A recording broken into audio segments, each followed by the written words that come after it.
السلام علیکم، یہ ہے اردو پوائنٹ اور میں ہوں عمر خطاب۔ ناظرین، آج سب سے پہلے ہم بات کریں گے ماڈل ٹاؤن استغاثہ کیس کے حوالے سے۔ سابق ڈی جی فوڈ کی گرفتاری کا حکم نامہ جاری کر دیا گیا۔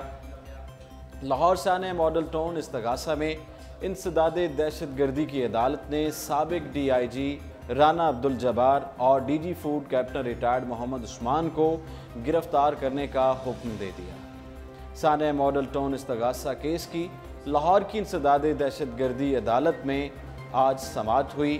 عدالت نے سابق D I G Rana Abdul Jabbar اور D G food captain retired Muhammad Usman کو گرفتار کرنے کا حکم دیتے ہوئے ان کے ناقابل ضمانت وارنٹ گرفتاری جاری کر دیے ہیں۔ عدالت نے حکم دیا کہ سی سی پی لاہور دونوں ملزمان کو گرفتار کر کے عدالت میں پیش کرے۔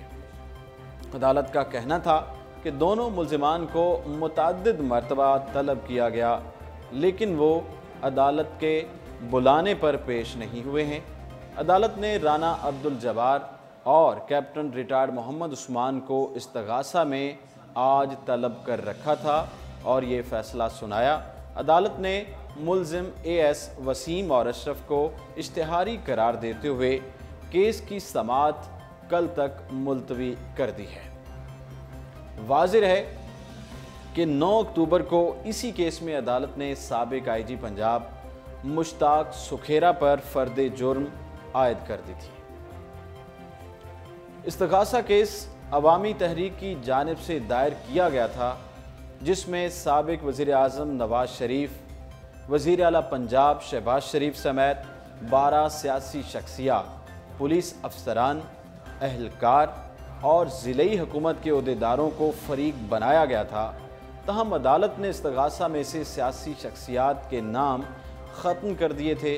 17 جون 2014 کو لاہور کے علاقے ماڈل ٹاؤن میں تحریک منہاج القرآن کے مرکزی سیکریٹریٹ اور پاکستان عوامی تحریک پی اے ٹی کے سربراہ ڈاکٹر طاہر القادری کی رہائش گاہ کے سامنے قائم تجاوزات کو ختم کرنے کے لیے آپریشن کیا گیا تھا، مگر پی اے ٹی کے کارکنوں کی مزاحمت اور پولیس آپریشن کے باعث 14 افراد ہلاک ہو گئے تھے، جبکہ 90 کے قریب زخمی ہو گئے تھے۔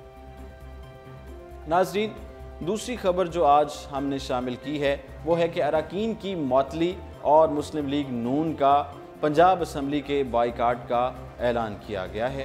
لاہور وفاق اور پنجاب کی سب سے بڑی اپوزیشن جماعت مسلم لیگ نون نے معطل اراکین کو صوبائی اسمبلی میں داخلے کی اجازت نہ ملنے تک اسمبلی کے بائیکاٹ کا اعلان کر دیا ہے۔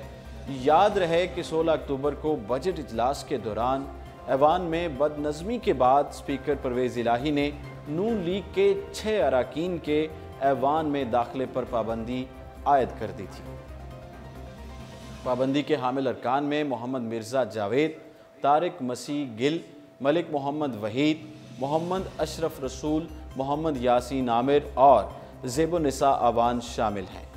پابندی کے حامل 6 ارکان کی تصاویر بھی اسمبلی سیکیورٹی سٹاف کو جاری کی گئی ہیں اور سرکلر میں کہا گیا ہے کہ مسلم لیگ نون کے مذکورہ 6 ارکان آج ایوان میں آنے نہ پائیں، اور ایسا ہی ہوا۔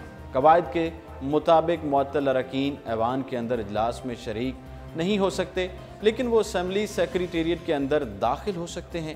تاہم معطل اراکین کو ایوان کے مرکزی دروازے پر ہی روک لیا گیا۔ معطل اراکین کو روکے جانے پر لیگی اراکین نے پنجاب اسمبلی کے احاطے میں احتجاج شروع کر دیا اور ڈونکی راجہ کی سرکار نہیں چلے گی اور گھنڈا گردی کی سرکار نہیں چلے گی کے نعرے لگائے۔ پنجاب اسمبلی کے دروازے بند کرنا آمرانہ رویہ ہے، ایسا کہنا تھا حمزہ شہباز کا۔ اپوزیشن اراکین نے سابق وزیر اعلیٰ پنجاب اور مسلم لیگ نون کے صدر شہباز شریف کو رہا کرنے کا بھی مطالبہ کیا۔ مسلم لیگ نون کے اراکین نے پنجاب اسمبلی کی سیڑھیوں پر علامتی دھرنا بھی دیا، مطالبہ کیا کہ انہیں انصاف دیا جائے۔ معطل کیے جانے والے 6 اراکین پنجاب اسمبلی کے باہر گیٹ پر منہ پر پٹی لگا کر بیٹھ گئے اور ان کا کہنا تھا